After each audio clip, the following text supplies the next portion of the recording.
آج ہم اس ویڈیو میں بات کریں گے ایک ایسے سوال کی جو ہر رمضان میں ہمارے دل و دماغ میں اٹھتا ہے۔ کیا واقعی رمضان میں شیطان قید ہو جاتا ہے؟ اگر شیطان بند ہے تو پھر گناہ کیوں ہو رہے ہیں؟ کیوں ہماری آنکھیں اب بھی حرام کی طرف اٹھتی ہیں؟ کیوں زبان سے جھوٹ نکل جاتا ہے؟ کیوں دل میں حسد اور نفرت جاگ جاتی ہے؟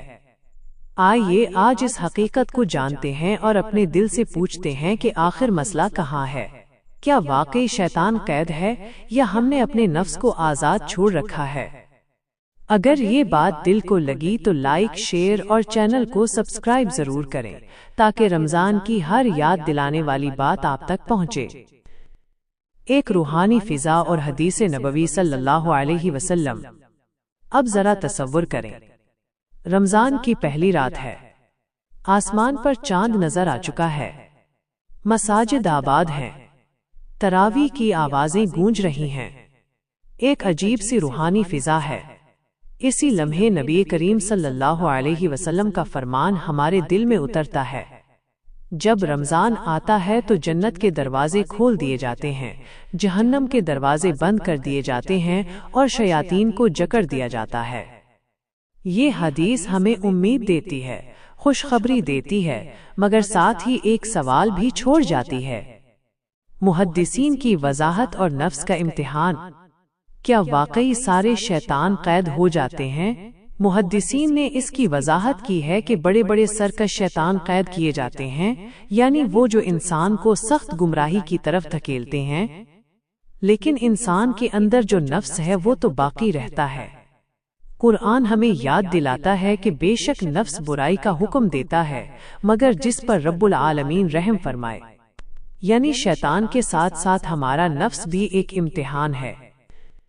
اصل کمزوری کہاں ہے؟ ذرا سوچیں۔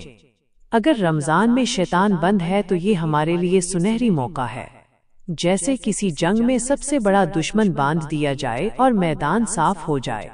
اب اگر ہم پھر بھی ہار جائیں تو قصور کس کا ہوگا؟ یہی وہ لمحہ ہے جو دل کو ہلا دیتا ہے۔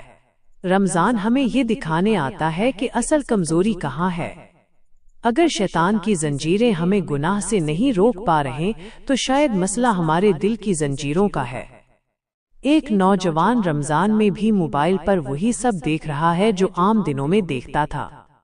وہ کہتا ہے شیطان تو بند ہے، پھر میرا دل کیوں نہیں بدل رہا؟ جواب سادہ ہے، شیطان راستہ دکھاتا ہے، قدم تو ہم خود اٹھاتے ہیں۔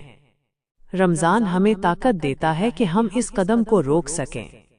یہ مہینہ تربیت کا مہینہ ہے، قرآن کا مہینہ ہے، توبہ کا مہینہ ہے۔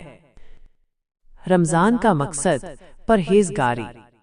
قرآن کہتا ہے کہ ستارہ، اے ایمان والو، تم پر روزے فرض کیے گئے جیسے تم سے پہلے لوگوں پر فرض کیے گئے تھے تاکہ تم پرہیزگار بن جاؤ۔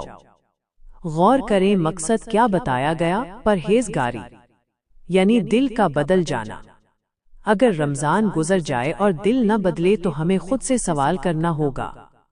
ذرا ایک اور منظر دیکھیں، سحری کا وقت ہے، ایک ماں اپنے بچوں کو جگا رہی ہے، ایک باپ وضو کر کے نماز کی تیاری کر رہا ہے، ایک نوجوان قرآن کھول کر بیٹھا ہے۔ اسی لمحے آسمان سے رحمت برس رہی ہے، رب العالمین پکار رہا ہے، ستارہ کون ہے جو مجھ سے مانگے اور میں اسے عطا کروں؟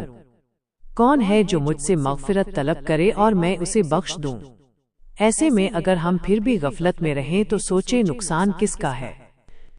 وقت کی قدر اور آخری موقع۔ رمضان ہمیں یہ بھی سکھاتا ہے کہ شیطان کی قید عارضی ہے، مگر ہماری زندگی بھی عارضی ہے۔ کون جانتا ہے یہ ہمارا آخری رمضان ہو؟ کتنے لوگ پچھلے سال ہمارے ساتھ تھے، آج وہ قبروں میں ہیں۔ وہ بھی سوچتے ہوں گے اگلا رمضان آئے گا، مگر ان کا وقت مکمل ہو گیا۔ کیا ہم نے کبھی سجدے میں جا کر رو کر کہا کہ ستارہ، اے رب العالمین، اگر یہ میرا آخری رمضان ہے تو مجھے معاف فرما دے ستارہ؟ شیطان کا قید ہونا دراصل ہمارے لیے دلیل ہے کہ اب بہانہ ختم۔ اب اگر ہم نماز چھوڑیں تو یہ نفس کا فیصلہ ہے، اگر ہم جھوٹ بولیں تو یہ ہماری عادت کا نتیجہ ہے۔ رمضان ہمیں عادتیں بدلنے کا موقع دیتا ہے۔